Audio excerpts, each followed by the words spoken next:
Thiago Aguiar, o seu host. Seja bem-vindo ao Aguiar Dev Talks número 26. E como promessa é dívida, o Yuri Marcel está aqui de novo com a gente para falar sobre o seu segundo game mobile.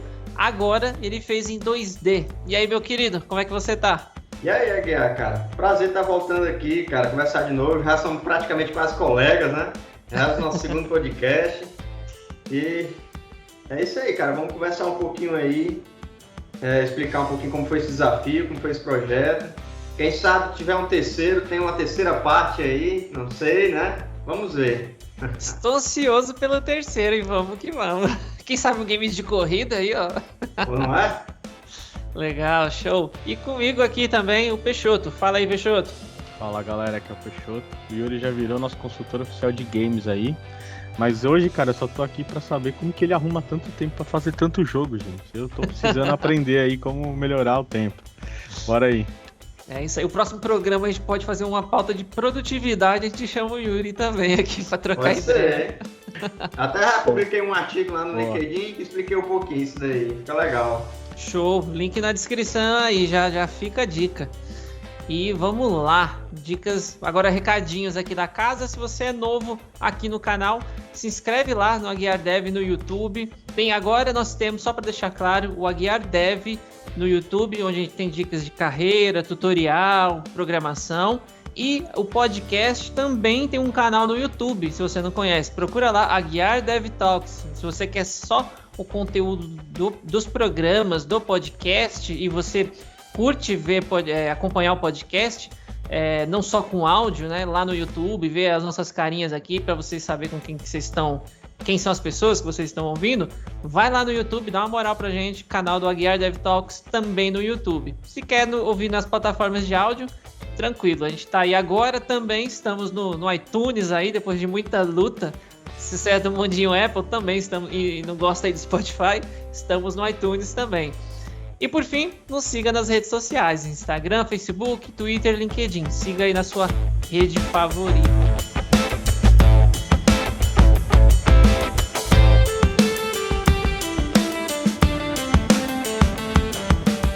Bom, Yuri, minha primeira pergunta aqui, aproveitando que você está com a gente nesse programa, é a sua motivação, né? Agora o jogo... Eu vi que deu uma mudada aqui, para quem não conhece, eu vou deixar o link do segundo jogo aqui na descrição também, para vocês verem que esse é bem diferente do outro, não é só porque é 2D, né, de 2D para 3D, também tem uma outra característica, né, e eu quero que você fale também da motivação e logo na sequência um pouquinho sobre a mecânica, né, e mais para frente a gente comenta um pouquinho aí dos desafios do 2D, 3D, mas resumindo, conta pra gente um pouquinho da motivação e também um pouquinho das diferenças aí de mecânica em relação ao seu jogo anterior. Ok. A principal motivação continuava sendo a mesma do meu primeiro jogo, que era desenvolver um joguinho para minhas sobrinhas, né? O meu primeiro jogo não deu muito certo para jogar, né? A temática de zumbi, aquele clima um pouquinho tenso, não deu certo. Elas não gostaram, largaram o celular e saíram correndo. Mas aí, cara, eu prometi para elas que eu ia desenvolver o jogo de unicórnios que elas queriam, que elas desenharam, depois de eu concluir aquele meu primeiro jogo. E assim eu fiz, né? Após a conclusão, subi no Google Play, passei um tempo corrigindo alguns bugs, mas logo em seguida iniciei esse segundo projeto.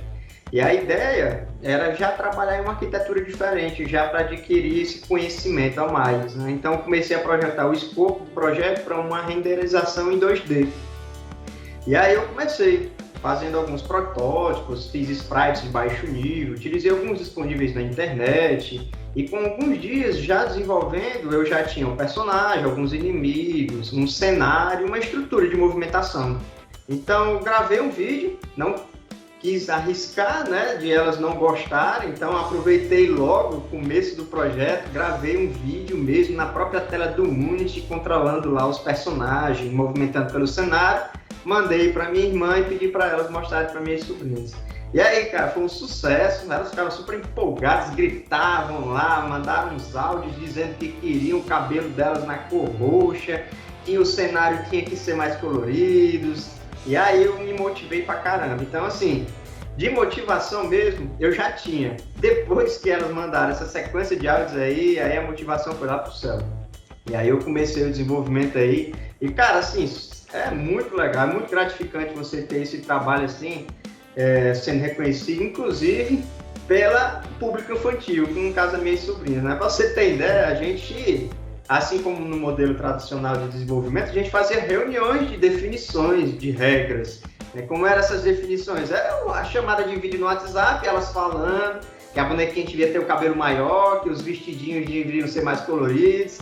Então, assim, cara, é super empolgante essa parte aí do projeto em si. E pegando o gancho aí, como você falou, né, a pergunta sobre as mecânicas de um jogo. Cara, as mecânicas de um jogo 2D, ele é um pouco diferente do jogo 3D. Em nível de arquitetura de projeto, do código em si, não muda muito, né? As técnicas de programação, utilizei as mesmas, persistência, banco de dados relacional, orientado a objeto, padrões de projeto, foi tudo o mesmo, né?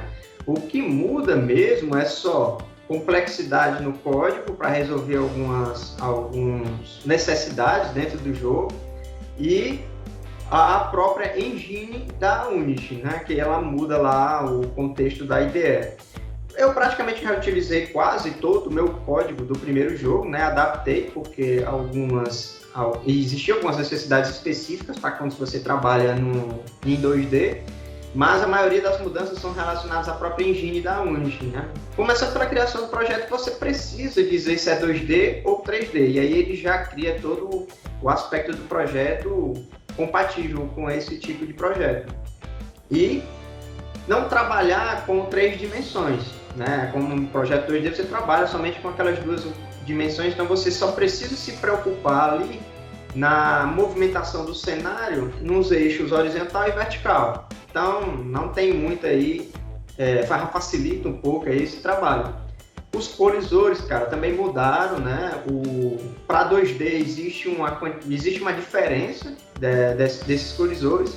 E existe uma quantidade muito maior de física já pré-definida para você utilizar no projeto 2D, algo que em 3D não tinha. A maioria das físicas eu tinha que implementar na mão, em código mesmo. E em 2D não, por ser mais simples, não ter aquele eixo de profundidade, o Unity já dava alguns componentes de físicas pré-definidos. Então, se eu tivesse a necessidade de uma física específica, já podia ter uma lá disponível e eu só reutilizava. Então, assim, em contexto geral, cara, de mudança entre um projeto 3D e 2D, em resumo, são essas aí. Opa, nossa, que legal aí essa relação aí com as sobrinhas, né? Eu acho que já tá formando aí novas Product Owners, Product Designers, talvez, aí já trazendo a família toda para trabalhar junto, muito interessante. E aí eu fiquei curioso aí, né? Conta pra gente um pouco sobre o jogo mesmo, assim, né? Qual que é o desafio ali, como que ele funciona, o que você tem que fazer, né? Tem que salvar alguém, qual que é a dinâmica ali do jogador, qual que é o objetivo dele? Peixoto, cara, gostei da sua ideia, acho que estão crescendo aí, né? Mas vai que vira um Scrum Master aí lá na frente, né? Um PO, vamos ver, né? Mas preparando, né? O futuro. Já vou preparando o caminho, né? Cara, do jogo que eu desenvolvi para elas, eu tentei fazer exatamente o que elas realmente queriam, né? Elas queriam algo relacionado a unicórnios, que tivesse unicórnios fofinhos, elas pudessem andar num mundo de fantasia. Inclusive, o nome do jogo é Mundo das Fadas, né? E aí o trabalho delas lá, temática do jogo, o escopo do jogo, né? Posso dizer assim, a história dele é que basicamente eu desenvolvi elas duas, eu tenho 2 sobrinhas, a Alice e a Cecília, então eu dei essa possibilidade do jogador jogar com uma ou com outra, né? No começo do jogo ele escolhe, e tentei criar uma necessidade que eu levantei do projeto, é que, por exemplo, a minha sobrinha mais nova, a Cecília, ela ainda está aprendendo a ler. Então ela tem um pouco de dificuldade de leitura. Então eu não podia criar uma história muito bem elaborada e escrita. Acabar dificultando com elas. Então, parte do escopo do projeto eu desenvolvi apenas com algumas expressões, movimentações, personagens, expressões, smiles, algumas coisas que ela conseguisse entender o contexto da história sem precisar ler. Então foi uma necessidade identificada que eu adaptei o projeto para implementar dessa forma. E aí a temática do jogo, elas são a ideia, né? Elas vão viajar com os pais delas, as minhas 2 sobrinhas, e porventura a personagem que você escolhe, ela volta para pegar o seu unicórnio de estimação e acaba perdendo a carona dos pais. Os pais vão embora e acaba esquecendo ela em casa. E aí o unicórnio toma vida e leva ela para o mundo das fadas, né? E lá vai ter todo o desfecho. Basicamente é um jogo de plataforma, estilo famigerado Mario Bros, onde elas vão passando aí, pulando em cima dos monstrinhos, encarando os desafios lá do game design que eu criei, e aí vão passando fase por fase até chegar na última fase e derrotar o chefão final. E aí, ao derrotar esse chefão final, elas conseguem voltar para a Terra, né? Elas saem do mundo das fadas, voltam lá para a terrinha delas e se encontram com os pais delas. E aí é a conclusão do jogo. Uma história bem simplificada, mas que eu foquei bastante aí no gameplay, no game design, na resolução de desafios. A jogabilidade é bem simples, são 2 botõezinhos e a movimentação. E criei algo que elas gostam muito, elas sempre gostam de customizar os personagens, né? Brincar, geralmente é brinco de boneca, troca de vestido, troca de roupa, aquelas coisas. Então, eu criei uma estrutura nesse sentido, né? Cada personagem vai ter lá a possibilidade de trocar de roupa, colocar um vestidinho, um outro vestido, pintar a cor do cabelo, usar uma varinha mágica diferente. Então, criei também essa estrutura. E o principal, que é os unicórnios dela, né? A ideia no joguinho vai ter um ovinho de unicórnio, onde ela vai ter que criar aquele ovinho. E à medida que ela vai passando de fase, ela vai coletando umas frutinhas, e essas frutinhas ela vai dar de comer pro ovinho do unicórnio. Se ela coletar muitas frutinhas dentro do jogo, aquele unicórnio, aquele ovo de unicórnio quebra e nasce um unicórniozinho bebê. Então tem essa temática aí, esse desafio para elas, incentivarem elas a estarem jogando aí, coletando essas frutinhas. Então, são tudo parte de um game design, de escopo de projeto, tem tudo interligado para poder trazer uma jogabilidade aí atrativa para elas. Show de bola. E aí eu tava aqui, enquanto você tava falando, né, pensando em relação a isso, falou, trocar uns vestidinhos e tal. E eu lembro que no primeiro programa que a gente gravou junto, né, acho que até ficou famosa a minha pergunta ali, você já tinha ficado rico, né, fazendo o jogo. E aí, eu pensando que, assim, não sei se você já pensou isso, se de repente algum plano até pro futuro, né, de talvez essas customizações, né, eu não sou um grande fã de jogos, assim, eu jogo muito pouco, né, não conheço tudo, mas eu ouço muita gente falando sobre, e eu vejo que existe uma indústria gigante hoje de jogos, e assim, o que eu acho até às vezes mais impressionante é que tem uma indústria gigante de customização do personagem, assim. Tem pessoas que gastam uma fortuna ali com uma roupinha que não dá uma vantagem nenhuma pro personagem, é só porque, tipo, ele tem aquela roupinha especial, às vezes uma edição limitada e tal, né? Chegou a pensar nisso, até, não sei, na questão de pensar em desenvolver isso e até o que teria que fazer para desenvolver isso dentro de um jogo, ainda mais um jogo infantil, né? Entendi, Peixoto. Cara, você tá certíssimo. Na verdade, o que eu posso dizer em relação a isso? Pensei sim, né? Não num escopo grande, mas pensei, por isso implementei. Existe uma monetização dentro desse meu jogo, né? A possibilidade de você comprar alguns vestidinhos específicos. Alguns ela tem a possibilidade de ganhar dentro do jogo, mas outros não, só comprando. Então tem essa questão de monetização. Por que tem essa característica, né, em outros jogos? Cara, porque muitas vezes quando você vai jogar um jogo, você quer ter um personagem único. Você quer se destacar diferente das outras pessoas. Por isso que essas customizações são muito procuradas, né? Então, assim, realmente monetizar nesse sentido, por experiência, né, por histórico, vale muito a pena. Então também implementei nesse sentido, existe lá no meu joguinho a monetização relacionada a isso daí. O escopo do meu projeto, no início do projeto, obviamente esse é o meu segundo projeto, já passei por isso pela segunda vez, o escopo dele era bem mais amplo. Para você ter ideia, eu já tinha implementado, já tinha a feature pronta para colocar sapatinhos, luvas, chapéu. Mas, cara, começou a ficar muito grande. Eu tinha que criar os sprites de sapatinho, sprites de chapéu. E aí, eu tinha que fazer uma forma do chapéu encaixar na cabeça e às vezes o chapéu não ficava legal. Cara, começou a demorar muito, o escopo ficou muito grande. E aí os rapazes, quer saber? Desabilita e eu deixo lá só a varinha, o cabelinho e o vestidinho. Pronto, tá bom demais. Pra elas, vou criar uma monetização e tá bom. Porque senão o escopo vai ficando muito grande e a gente passa para aquele velho problema. Projeto muito longo, mais risco de não dar certo. Então, Yuri, um negócio que é interessante aqui, que eu tava pensando nas suas sobrinhas, que uma tem mais ou menos 6 anos, a outra mais ou menos 9, né? Olha a realidade, Peixoto. As meninas são beta testers de um jogo que foram feitos, né? Esse jogo foi feito por causa delas e ainda estão citadas no podcast. É outra realidade, bicho.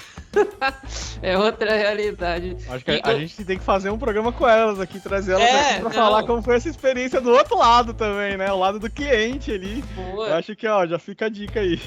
Cara, eu tenho até aqui os áudios dela gravando, tipo assim: tio, eu estou na fase 4, eu peguei a chave, mas eu encontrei aqui um bug. Eu não consigo passar aqui na parede, entendeu? É exatamente aí como vocês estão falando. Elas são realmente beta testers, elas são a minha área de negócio e elas estão me retornando lá.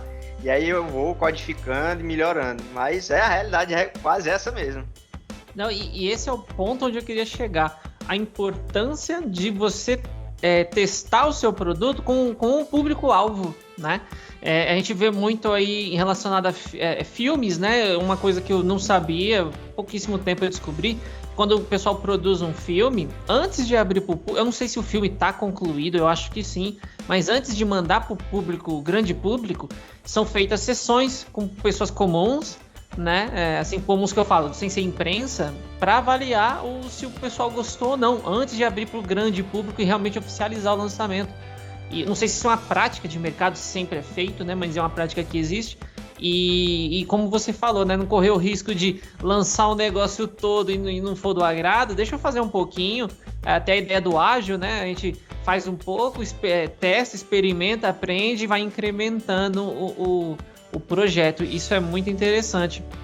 E uma coisa que você falou aí também, vocês comentaram de customização, né? Hoje tem uma indústria grande em cima disso, né? Tem jogos que o core essa parte, né, de customizar o personagem em si. E, cara, vocês me fizeram lembrar da notícia uma vez de um cara que tinha um jogo mano, era um jogo em pré-alpha, eu nem sabia que esse nível existia. Então, assim, tava muito longe de ser concluído. Mas os caras já estavam vendendo itens pro jogo. Ou seja, você comprar algo em um jogo que não foi lançado, você corre o risco, né? Eu não sei o que acontece depois se esse jogo der pra trás, mas tinha um item no jogo que, cara, eu acho que era 10 mil ou $1.000, era um negócio meio absurdo lá, que era mega exclusivo e o cara comprou. Então, assim, é meio surreal, mas é uma coisa que o Yuri falou que eu achei muito interessante, que é realmente a gente sempre busca deixar as coisas com a nossa cara, né? Claro que tem pessoas que vão mais longe, né? Dependendo do contexto, né? Mas é interessante, você realmente busca se destacar, fazer uma forma de ser único ali no jogo, né? E aí, puxando esse gancho de você falou de personalização, customização, você citou uma palavrinha que eu tinha deixado anotada aqui para conversar com você falou sprites, né? Para quem não conhece aí, quem talvez não é da época do Super Nintendo, do Mega Drive, que só existia sprites, não é? Explica um pouquinho pra gente o que é o sprite, para que serve, por que você tem que usar ele no lugar, por exemplo, assim, no 3D. Porque no 3D, ou existe essa palavra lá no 3D, eu não sei também, mas eu acho que no 3D não tem. Explica um pouquinho aí do conceito do sprite. Cara, sprites é basicamente uma imagem, né? Não tem segredo. É uma imagem ou um conjunto de imagens, né? Num projeto 3D não existe realmente sprites. Você trabalha lá com o objeto 3D e seu mapeamento de textura, ou textura propriamente dita. Então, para 3D existe essas duas características, né? E no 2D não. Você já trabalha com sprites. O que é sprites? Ela é uma imagem, é uma imagem realmente 2D, onde você pode manipular ela dentro do cenário para fazer, vamos supor, movimentações, distribuição dentro do personagem. Então, por exemplo, eu tenho meu personagem, modelei ele em formato 2D dentro da engine da Unity, e ele precisa, para ser renderizado, para poder você visualizar ele precisa ser renderizado. Então você precisa atribuir sprites para aqueles objetos. Então, eu tenho um objeto do braço, eu tenho um objeto da mão, eu tenho um objeto da cabeça, então eu preciso dos sprites específicos. Sprites da cabeça, sprites da mão, sprite do corpo. E aí, esses sprites atribuídos ao objeto, em cada objeto em si, cria o personagem em si. Então, basicamente, sprite seria isso, né? É a imagem do personagem. Até eu aprendi, eu realmente não sabia o que era sprite. Valeu, Thiago, por perguntar. só um comentário rápido, né? Eu sou meio rato de videogame, apesar de não jogar muito, mas eu gosto muito da temática. E só para o pessoal ter uma noção aí também, um caso bem curioso, né? Que é, por exemplo, no Street Fighter. Antes de ter o Street Fighter 3D e tal, eu lembro de ter um jogo em específico que, por exemplo, sei lá, o cara tem aquele gingado, né? Ele fica meio que se mexendo sempre na posição de luta dele. Aquilo ali, né, que nem o Yuri falou, é a tal da sequência de imagem uma atrás da outra, para dar a sensação de movimento. É como um vídeo, né? O que é o vídeo? O vídeo é uma sequência de fotos, só que ali são tantas, né, uma atrás da outra, que você nem percebe, né? Ali no Sprite tem meio que isso, e eu lembro que tinha um jogo lá, entre uma versão do Street Fighter e da outra, teve um salto muito grande na fluidez, né, da movimentação do personagem, e aí estavam comparando justamente a quantidade de sprites para cada movimento. Então, assim, sei lá, no jogo anterior, sei lá, tinha 4 sprites para simular o movimento de um golpe. Sei lá, ele vai dar um soco. Então, cada etapa do soco, se você imagina você pausando o vídeo, cada etapa daquela eram 4 sprites para dar a sequência toda do soco, né? Então, e aí eu lembro que pro outro jogo, tipo, os caras usaram 19. Era um negócio assim, tipo, então deram muito mais fluidez, porque acaba quase que virando um vídeo, né? Quanto mais sprites, mais fluido. E assim, sei lá, é que eu empolgo de falar dessas coisas, eu acho muito da hora. Mas é isso mesmo, cara. Inclusive, isso aí é uma das formas de utilizar, né? A gente tem os sprites, por exemplo, muitas vezes você faz um PNG, uma imagem só, quadriculada, onde cada quadradinho é uma movimentação do personagem. Por exemplo, eu trabalhei nisso, nesse meu joguinho do Mundo das Fases, uma coisa que os personagens têm as asas. E as asas, elas ficam se movimentando. Então ele é um objeto próprio e ela tem uma animação própria. E como é que a animação funciona? É uma imagem que eu criei com cerca de 20 quadradinhos separados, e esses quadradinhos é a movimentação das asas. Então, se você fazer como o Aguiar falou, passar quadrado por quadrado de uma forma rápida, você vê as asas se movimentando, fluida, como se fosse um vídeo. E é isso que a gente leva lá pro jogo. Então, por exemplo, a movimentação das asas do personagem são cerca de 20 sprites que ficam em loop rodando. E aí elas ficam se movimentando. Muito legal, aprendi pra caramba agora. É que eu tava pensando aqui, acho que tem, além de todas as dificuldades de fazer um jogo, eu acho que tem alguns cuidados específicos que aí você tá tratando de um público-alvo, né, que requer cuidados a mais, que é um público-alvo infantil, né? E aqui como pai, né, tem uma filhinha aqui de 3 anos, lógico que tem essa preocupação do que conteúdo que ela vai estar consumindo. Então, antes até, vou fazer até uma outra pergunta, voltando um pouquinho ali que a gente estava falando na questão de monetização, né? Quais são os cuidados que tem que ter ali para uma criança jogando e ela não sair comprando, né? Acho que a gente já viu alguns casos aí de pais que depois que vão ver a fatura do cartão de crédito, né? A criança comprou um monte de coisa ali, então assim, esses cuidados, eles estão mais relacionados a quem está desenvolvendo o jogo, ou fica mais a cargo, talvez, ali da plataforma, né? O Android, o iOS, ali, a plataforma que está disponibilizando, por exemplo, que cuida disso. Como que é essa parte? Excelente tua pergunta, cara, porque, por exemplo, isso daí foi um dos pontos mais demorados do projeto que eu posso me recordar aqui. Porque, seguinte, na tua pergunta acontecem as duas coisas. Tem que ter a preocupação do desenvolvedor e da plataforma também, no caso da Google, né, que eu subi na Google Play Store. Então, assim, apesar de eu ter desenvolvido utilizando sprites para público infantil, cores amigáveis, aquela temática infantil, jogabilidade fácil, eu precisava que o Google aprovasse o meu projeto. Então, quando você cria o projeto lá no Google, ele já lhe pergunta logo qual é o público-alvo. Uma das primeiras perguntas que você faz quando você tenta requisitar um projeto para o Google: qual é o público-alvo? E lá ele diz: é para menores de 13 anos?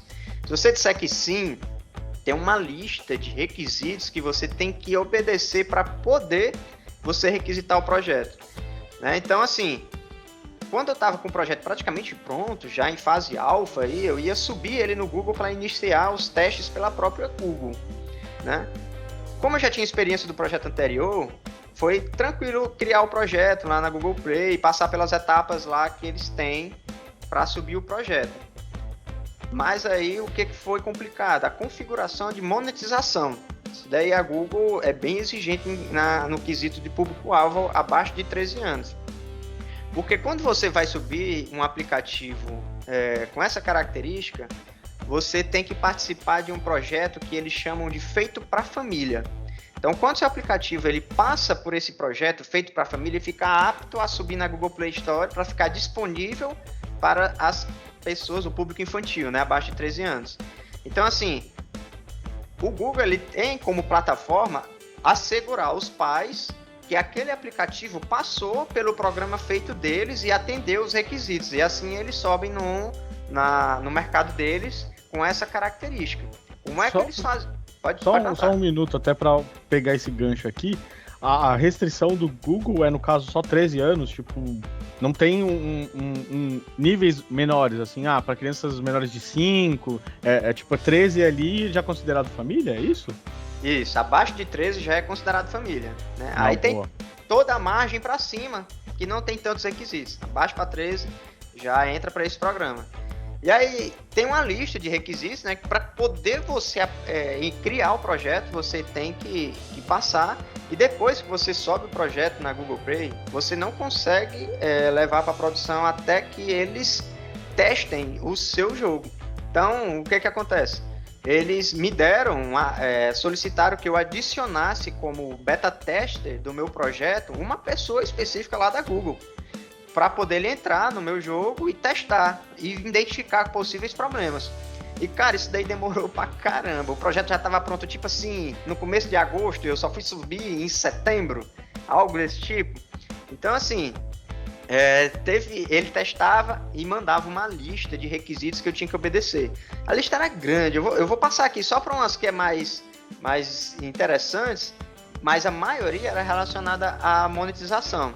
Porque, assim como no meu primeiro jogo, eu criei aquela funcionalidade para o jogador comprar moedas com dinheiro real. No meu primeiro projeto passou tranquilo. Nesse meu projeto para o público infantil, um dos requisitos era que precisava ser especificado visualmente que a compra seria ser feita com dinheiro real. Né? A gente, adultos, já percebe quando se vai comprar um item ou não com dinheiro real, mas para o público infantil você precisa especificar isso com mais detalhes. Então retornou isso como erro para ser reajustado, e eu criei uma nova versão, alterei a funcionalidade para deixar a interface adaptável para que a criança percebesse que aquele iria usar dinheiro real no lugar do dinheiro de moedinhas do jogo. Né? Outra que teve foi a possibilidade, existe também uma forma de monetização que eu também implementei no primeiro jogo, que é ganhar moedas gratuitamente. Assistindo algum vídeo de propaganda, gerava monetização para o meu jogo e como crédito, como benefício, eu dava algumas moedinhas para o jogador. O que acontece? O Google não aceitou esse tipo de monetização no meu jogo. E aí eu fui analisar a lista de requisitos e lá ele especificava. Geralmente, esse tipo de monetização, que a pessoa quer ganhar um benefício por assistir um vídeo, você teoricamente obriga ela a assistir o vídeo todo, para você dar esse benefício para ela. Esse é um tipo de monetização. Para o público infantil, não pode usar esse tipo de monetização. Qualquer tipo de propaganda, de ADS, você tem que dar a possibilidade dele sair com 5 segundos. Então, eu tive que implementar esse tipo de monetização também, né? Antes era um vídeo de 30 segundos, que era obrigado a assistir, agora não, com 5 segundos aparece o botão para ele sair se quiser. E mesmo assim, eu tenho que dar as moedas lá, gera uma monetização menor para o meu lado, porque ele não assistiu o vídeo inteiro, mas é para atender o requisito exigido pelo Google. Caramba, e só uma curiosidade aqui, você... eu também fiquei surpreso aqui, para quem talvez está ouvindo, tem aquela velha história de achar que, para subir as coisas na Apple, o negócio é muito mais rigoroso do que na Google, e na Google é a casa da mãe Joana, faz o que quer, como quer. Não é bem assim, pelo que eu tô vendo, né?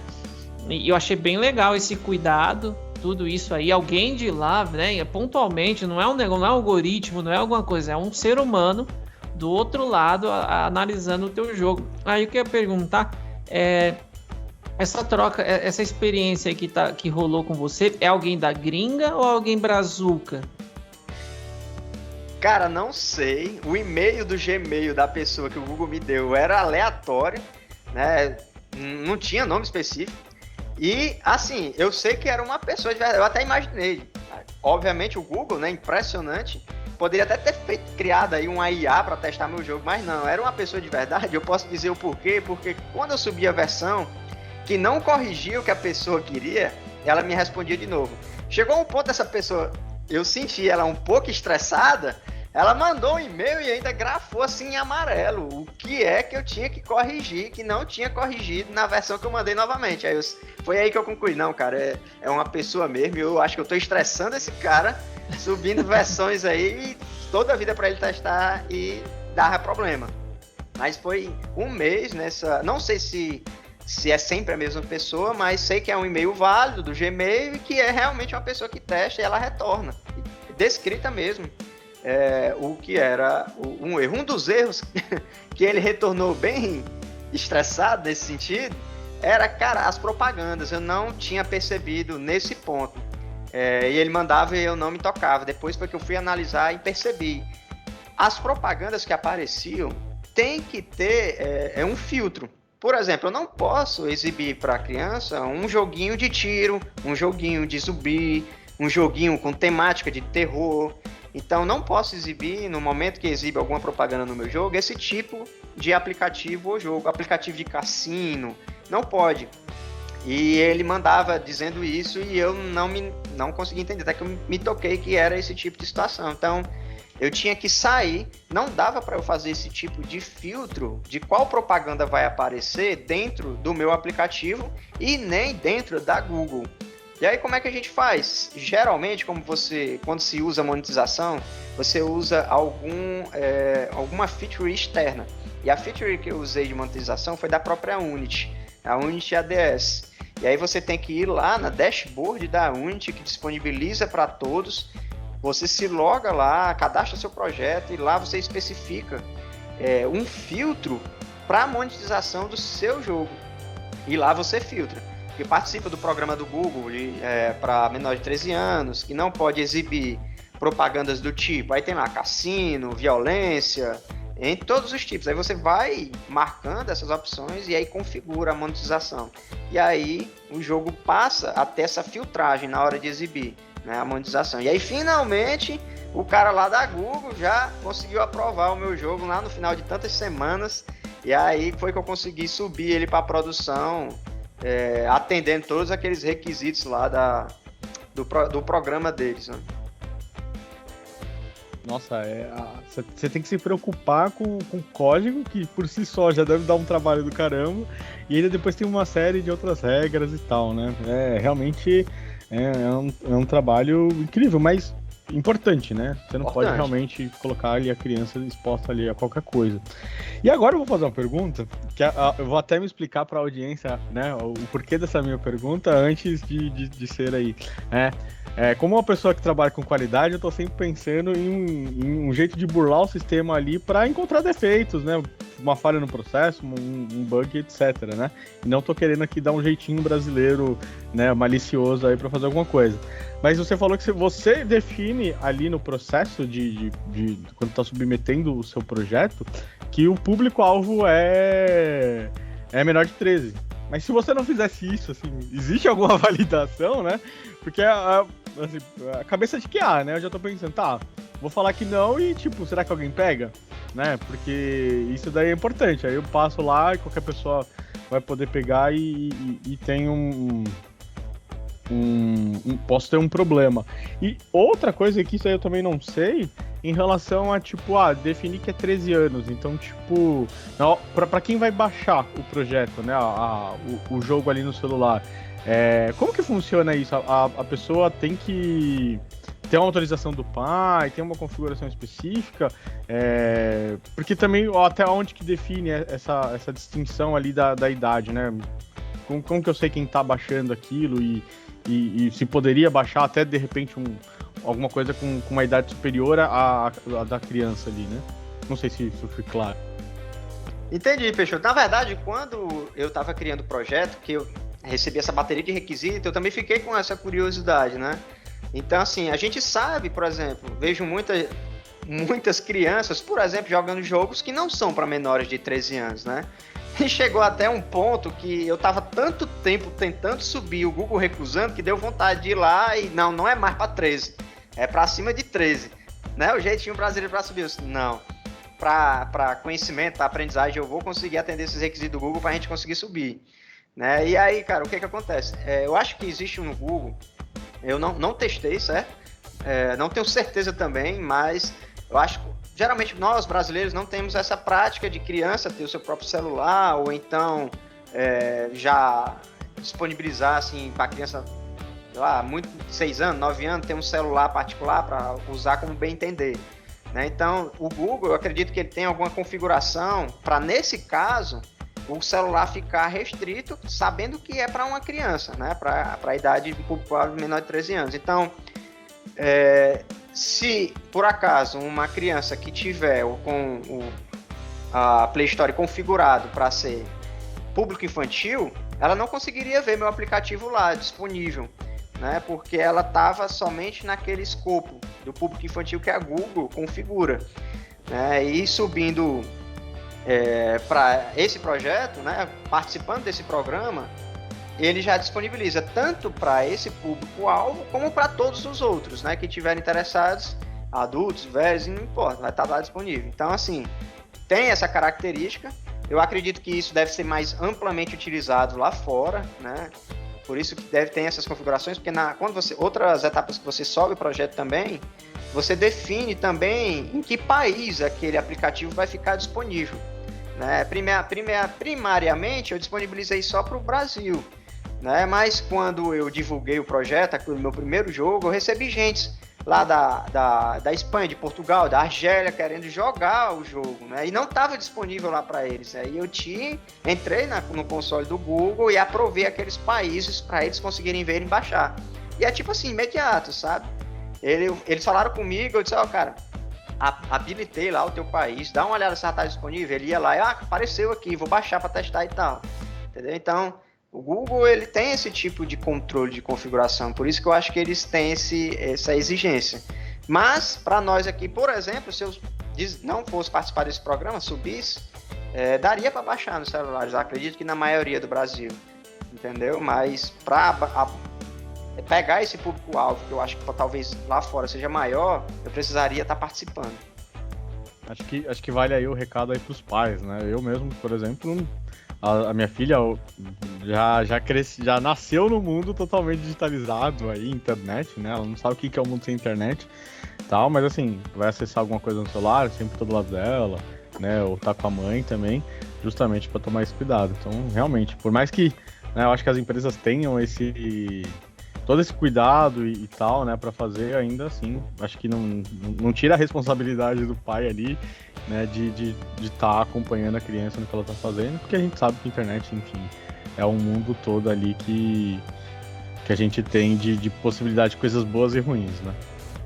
Exatamente, cara, e o Google realmente se preocupa com isso. Eu dei alguns exemplos, mas tem um requisito enorme lá, por exemplo, eu tenho que manter um anonimato, localização, buscar informações de autenticação. O Google exige que eu não faça esse tipo de implementação dentro do aplicativo, para manter ali a confidencialidade da criança, né? Então, o Google realmente se preocupa e tem muitas técnicas que eles utilizam para garantir isso, né? Eu achei bacana, achei legal.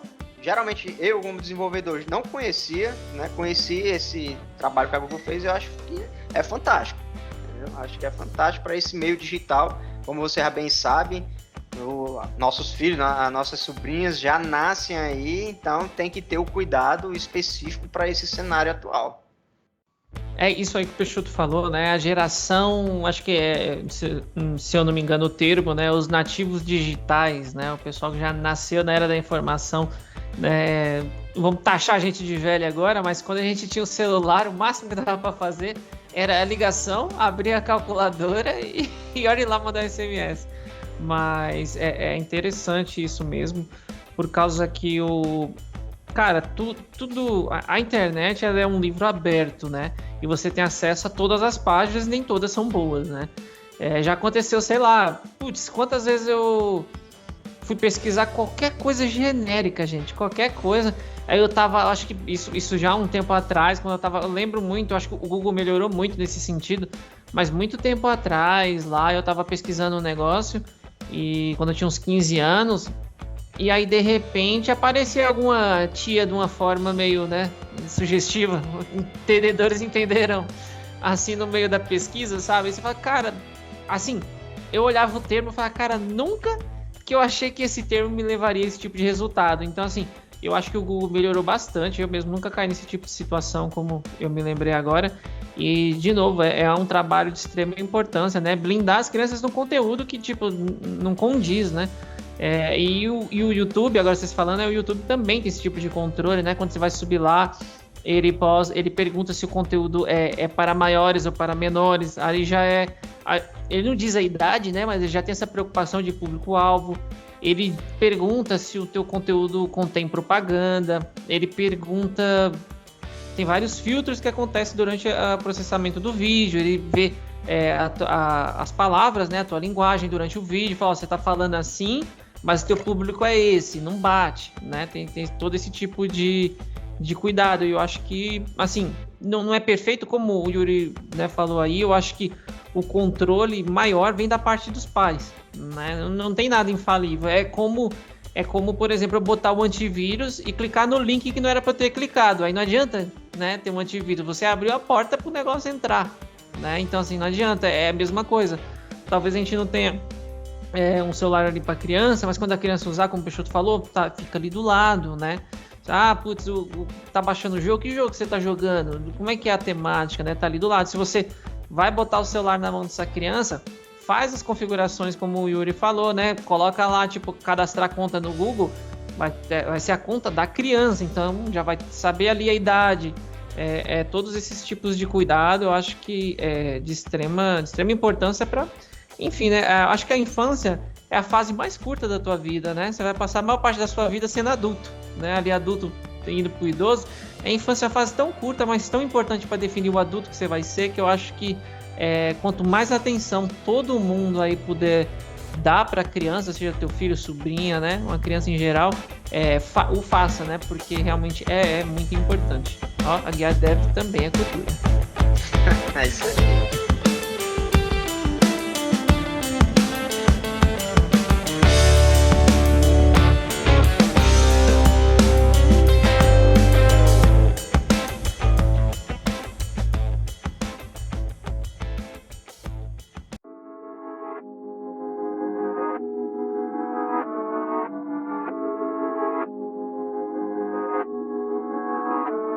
Eu lembrei aqui agora, uma coisa que eu queria perguntar, que é uma coisa que eu fico meio preocupado assim, né? E você citou, né? Eu posso liberar o conteúdo aqui do meu jogo para alguém baixar lá num país XPTO que eu não faço nem ideia, né? Primeiro, né? Assim, o conteúdo aqui tá todo em português do seu jogo, ou tem a possibilidade de você trocar de linguagem? Mas a pergunta principal aqui que eu acho é tipo assim, a gente, quando passa fronteiras, obviamente a gente vai ter questões legais de cada um dos países, né? Quando você faz essa liberação, assim, não sei se você chegou nesse ponto, né? Quando a gente faz esse filtro ali que o Google faz ali do conteúdo para aquele público ali de menor de 13 anos e tal, você sabe se existe alguma questão de tipo, você tá no Brasil, você vai liberar pro Brasil, as regras são essas. Se você vai para um outro país que é muito mais conservador, que, tipo, sei lá, né, a gente sabe que tem diferenças culturais importantes aí dependendo de onde você vai.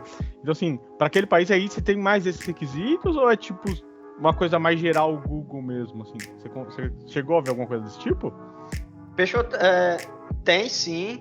Eu não publiquei esse meu segundo jogo para todos, eu não fiz a tradução, né? Tem a possibilidade, eu não fiz. No meu primeiro eu tinha, se eu não me engano, eu implementei 5 linguagens diferentes, com a possibilidade de escolha. Nesse não, nesse é só português mesmo. Mas quando eu fui fazer a questão da criação do projeto, o Google já especificava isso, que dependendo de um país, a idade mudava. Então, para o Brasil, lá abaixo de 13 anos já entrava no programa. Tinha país que era abaixo de 5 anos, tipo assim, acima de 5 anos valia, não sei, outras regras, ou um jogo padrão. Então, tinha outros que a idade já era maior. Então, dependendo do país que você liberava, ele criava lá como é que eu posso dizer? Um sabe, do meu aplicativo no qual foi aprovado para a liberação específica de lá, né? E assim, durante o meu desenvolver do projeto, eu recebi e-mails do Google dizendo que país fulano de tal entrou na possibilidade de ter aplicativos do público infantil. Então, ainda estava em mudança algumas coisas, algumas legislações, dependendo do país, né? Então, tem isso sim, eu não sei te falar na experiência, isso foi dos e-mails que eu recebi na época lendo os requisitos do Google. Tem sim essa diferenciação dependendo do país que você vai liberar. E aí, vendo aqui toda essa questão aí de se preocupar ali com essas restrições, assim, teve alguma coisa que, tipo, veio de você mesmo até, talvez, ali, que você falou, poxa, o Google não se preocupou com isso, ou você acha que talvez... Porque pra mim, pelo menos, parece um mundo todo novo, que eu não sei nem o que eu teria que pensar, sabe? Assim, todas as preocupações ali, o Google já dá um guia, né? Mas não sei, teve alguma preocupação específica sua, talvez, ali pelo... né, conhecer ali as sobrinhas que vão ser um público-alvo, né? Tem uma ali que tá na média de 6 anos, então, tipo... Existe uma diferença, né, de 13 para 6 anos, eu não sei, né? Você conseguiu pensar alguma coisa nesse tipo? Na verdade, eu fiquei até impressionado quando eu passei por essas dificuldades do Google, né? Porque eu nem imaginava que o Google tratava tão bem essa questão do público-alvo, né? Então, todas essas dificuldades que eu passei, apesar de ser um pouco frustrante por atrasar o projeto, eu entendia que era sim útil e que realmente tinha que valer a pena. E assim, o que eu posso dizer é que eu achei o processo tão interessante que o Google apresentou, que eu realmente não consigo ver o que poderia ter mais ou o que poderia melhorar, né? Assim, eu fiz com todo o propósito para atender minhas sobrinhas, acreditando que eu acho que estava fazendo para esse público-alvo. O Google chegou e disse, pois toma aqui a lista de correções que vai ter que fazer, porque a gente não está aceitando, não. Eu disse, caramba, né? Eu pensando que estava fazendo legal para o público-alvo, e o Google disse que eu tinha que corrigir um bocado de coisa. E eu achei isso muito, muito legal, muito impressionante, né?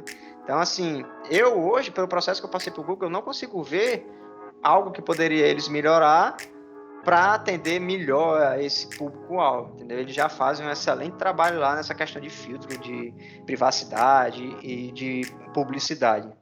E só para constar, esse programa não é patrocinado pelo Google, tá? Mas Google, tamo aí, viu? A gente gosta muito de vocês, aceitamos recebidos. Só chegar. Manda uns stickers aí, nós tá aceitando, estamos precisando de ajuda. E, bom, puxando agora um pouquinho pro lado um pouco mais técnico, eu queria emendar em um combo, 2 perguntas, né? A primeira é se tem alguma diferença, né, da stack que você usou antes, né? Você falou lá que você precisou lidar com conceitos de banco de dados, usou o C#, né? Você usou o Unity aqui, então tem C# de novo, né? De aspectos técnicos, né? O que você usou de diferente do outro jogo? Tem alguma coisa, né? Tirando a parte do 2D, 3D, né, que a gente falou que uma sprite, outra é modelagem 3D, né?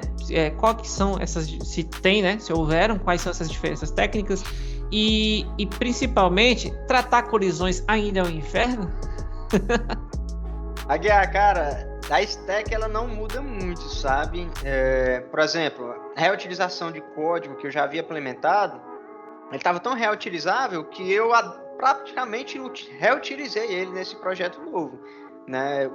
O máximo que eu precisava fazer era uma classes, objetos novos, fazer algumas customizações de lógicas de implementação. Mas em questão de desenvolvimento, arquitetura, é o mesmo. De programas, por exemplo, para o projeto 3D eu usei, não muito, né, mas a minha habilidade limitada, eu usei o Blender, né, para fazer alguns ajustes em alguns objetos 3D.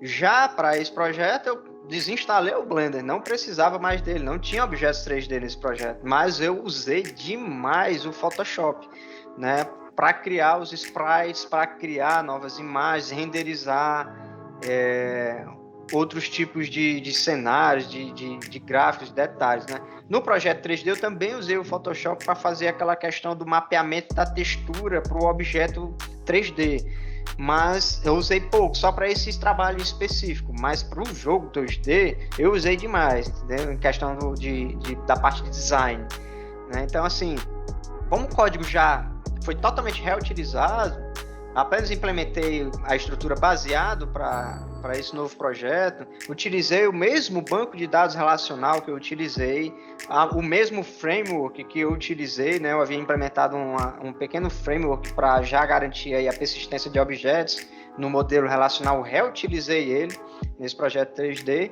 Então, assim, não teve assim uma diferença enorme, né? A diferença mesmo é mais conceitual, porque a utilização da engine da Unity muda dependendo do projeto. Então, características que você via que tinha no 3D, no 2D não tinha.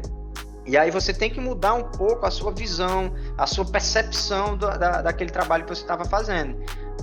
Para te dar um exemplo, eu vou te dar um caso prático aí dessa diferenciação do projeto 2D e 3D que eu senti nesse projeto. Lá no meu primeiro jogo, que era em 3D, eu tive um problema enorme com colisões na câmera, né? O que é a câmera? Só para explicar um pouco. A câmera é um objeto no jogo, só que você não enxerga ela, porque a função dela é fazer você enxergar o jogo. Essa é a função da câmera. Então, no meu primeiro jogo, como tinha uma perspectiva em 3D, em terceira pessoa, a câmera ficava por trás do personagem, tipo uns 2 metros para trás, em medidas do meu jogo. E de acordo com a movimentação e rotação do personagem, a câmera ela seguia essa movimentação e angulação para poder dar aquela sensação de terceira pessoa no jogo.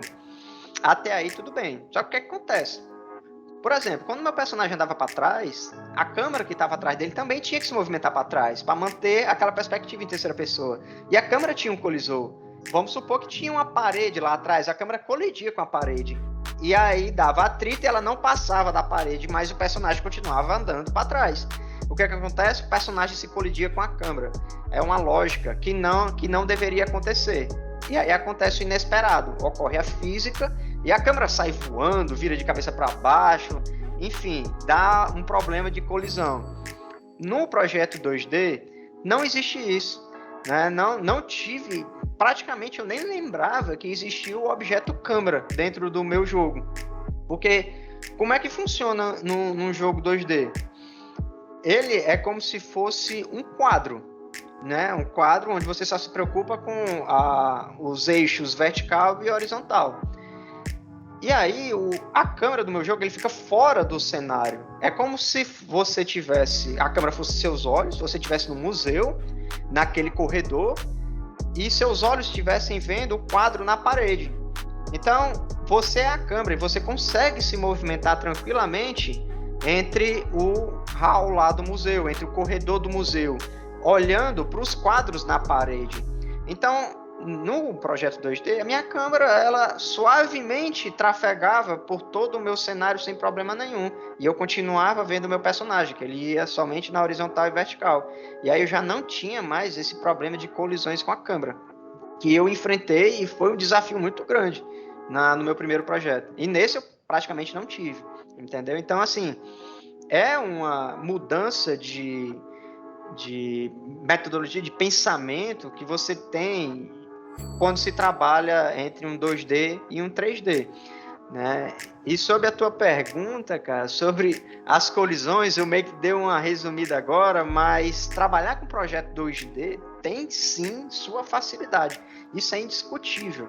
Obviamente eu iniciei esse segundo projeto com toda a carga de experiência adquirida lá no primeiro, com reutilização de código, com código já descentralizado. Outra característica que tem, que é fundamental, cara, isso daí nesse meu projeto 2D foi fantástico, que no 3D foi bem difícil, otimização. Eu cheguei a ler um livro de Unity completo sobre otimização para trabalhar no meu projeto 3D. E, cara, eu tinha que otimizar código, eu tinha que alterar, criar o que a gente chama de load, que é o level de detalhamento dos objetos, porque quando você renderiza muitos objetos 3D num determinado cenário, a performance cai, porque tem que fazer tratamento de colisões e tudo. Então, assim, quando você está no projeto 2D, existe no Unity o que a gente chama de matriz de colisões, que você define determinados objetos dentro do seu cenário possuir uma camada. E essa matriz de colisões, ela faz o controle de em qual camada vai colidir com qual camada. Então, por exemplo, no meu cenário eu tinha objetos que fossem pedra, que fossem árvores, que fossem detalhes do cenário, e eu dava uma camada para eles chamada de detalhe. E na matriz de colisões eu dizia que essa camada de detalhe não precisava se colidir com ninguém. O que acontece? O Unity, ele percebe que aqueles objetos estão na camada de detalhe e ignora a aplicação de física ou checagem de colisão para aqueles objetos. O que acontece? Processamento é menor. Não precisa fazer cálculo de física, não precisa fazer atrito, não precisa fazer checagem de colisões nesses objetos. Então, essa matriz de colisão trouxe uma facilidade enorme, porque eu não precisei me preocupar com a otimização. Tem um pequeno momento lá no meu jogo que eu precisei implementar um efeito que gera várias partículas aleatórias. Essas partículas iriam simular um efeito de vento forte. Então imagina aí, cada partícula que esse meu efeito gerasse de vento, ele iria colidir com o chão, com árvore, com personagem, com inimigo, e ele gerava assim, sei lá, centenas, milhares de partículas em 1 minuto. E aí você imagina o Unity calculando colisão e física para cada partícula colidindo com todos esses objetos do cenário. Isso aí é um processamento enorme, causa uma baixa de desempenho enorme. E isso eu me preocupei no meu objeto 3D. Aqui com o objeto 2D eu já não tive isso. Eu só precisei colocar ele na matriz de colisão, dizendo que ele não precisava se colidir com ninguém. O efeito está lá ocorrendo, você está vendo o efeito, mas não tem física, não tem baixa performance, não tem problema de desempenho. Tem essas vantagens, né, dentro de você, dependendo do projeto, né? Você tem que entender as características de cada projeto que você está trabalhando para você saber o diferencial. Então, assim, cara, com esse trabalho em camadas, controle de exibição de camada, matriz de colisão, não se preocupar com objetos 3D, nem com mapeamento de textura, não precisar depender de otimização de código e o trabalho de colisões. Cara, trabalhando com objeto 2D, as colisões deixaram de ser um inferno, né? Então, conseguimos aí encontrar aí um meio termo aí, né? Colisões dá trabalho em 3D, mas já com 2D, não, super tranquilo, não tem mistério. Cara, e o legal que você falando aí, né, então, para a pessoa que fez o jogo 2D, né, você falando que reaproveitou muita coisa do que você fez no jogo 3D para 2D. Então você aí que fez o teu jogo 2D, o caminho inverso também é válido, né? Putz, eu quero me aventurar no 3D, vou começar do zero. Falei, não Tem um monte de coisa aí que você vai reaproveitar. E isso é muito legal. E o lance que você falou aí, né? Eu tava até lembrando, você falou das colisões, né? O peso do processamento, que apesar de, né, citar jogos 3D, né? Apesar de você ter gráficos mega realistas, né?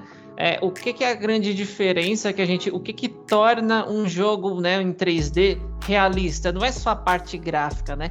É a aleatoriedade do jogo, que a vida é aleatória, né? O jogo tem um padrão. Então, assim, o que o Yuri falou aqui da animação, né, das partículas ali para simular um vento passando, e cada partícula teria um colisor, não sei o que, ele só simplesmente deixou passando e diminuiu essa carga de processamento. Eu estava vendo uma vez um vídeo falando justamente sobre isso, que o cara fez um render lá 3D, tinha uma árvore, e o que acontece?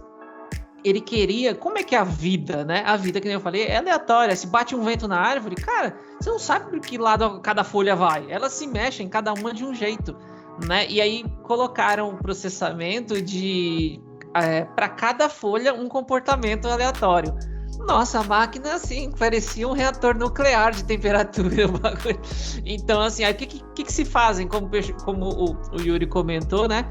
Esse tipo de saída técnica, né? Você facilitou a vida dele, ali o processamento, e para a experiência do jogo, ok, você não tá perdendo nada, né? Eu lembro disso aqui muito num jogo que, nossa, sei lá como eu lembrei aqui agora, eu tava jogando Uncharted 1 no PlayStation 3, e tem um lugar que você tá na beira de um precipício, assim, tem um mar, aí você tá passando ali me dando uma esgueirada, e eu comecei a olhar pro mar, eu falei, caraca, né, olha que bonito, né? Só que eu comecei a prestar atenção e eu reparei que meio que alguns movimentos se repetiam a cada bloco do mar, que era uma visão muito grande. Então você começava a ver assim, ó, quadrados do mar, e cada quadrado daquele era um movimento, meio que você conseguia definir. Então é o que acontece, né? Se a gente fosse animar cada onda, várias ondas aleatórias ali, cada um comportamento, o bagulho tinha que ser o PC da NASA, né? E isso é muito interessante. E o que eu ia te perguntar agora, uma coisinha, você comentou que fez muito, né, o jogo 2D, aqui no jogo 2D, você usou muito Photoshop, né, para as customizações e tal, para tratar os sprites.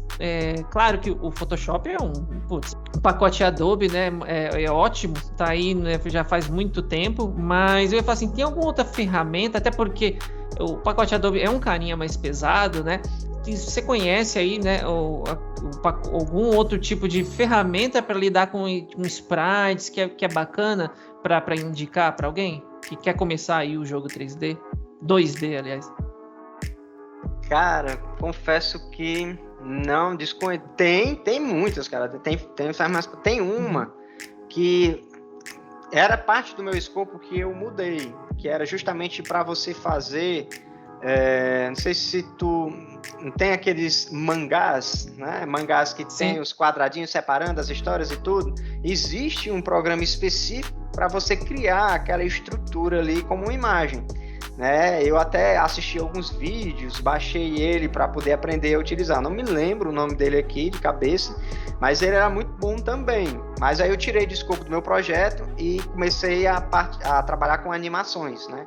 Eu não ia usar animações dos personagens, ou aquele CG que mostra você sem interagir, né? Só as animações. Eu não ia usar essa estrutura de revistinha em quadrinho, mas aí eu mudei e comecei a trabalhar com animações. Aí meio que não segui em diante com essa ferramenta. Mas tem diversas outras ferramentas para trabalhar com sprites, mas eu não tenho nenhuma aqui de cabeça, porque eu foquei muito no Photoshop. Como eu já tinha, e como eu tenho toda uma experiência de utilizar o Photoshop em si, então eu abusei de utilizar ele na criação dos sprites, entendeu? Eu tenho uma pergunta agora, acho que um pouco mais de processo, né? Lá vem o QA de novo, querer saber as coisas e tal, né? E aí, então, assim, o que eu tava pensando, né? Você já lançou 2 jogos, você tem ali, né? Pessoas baixando, tem os principais clientes que são suas sobrinhas ali e tal. E enfim, acontece, né? Quem trabalha no mundo do desenvolvimento de software, que bugs acontecem ali e tudo mais, né?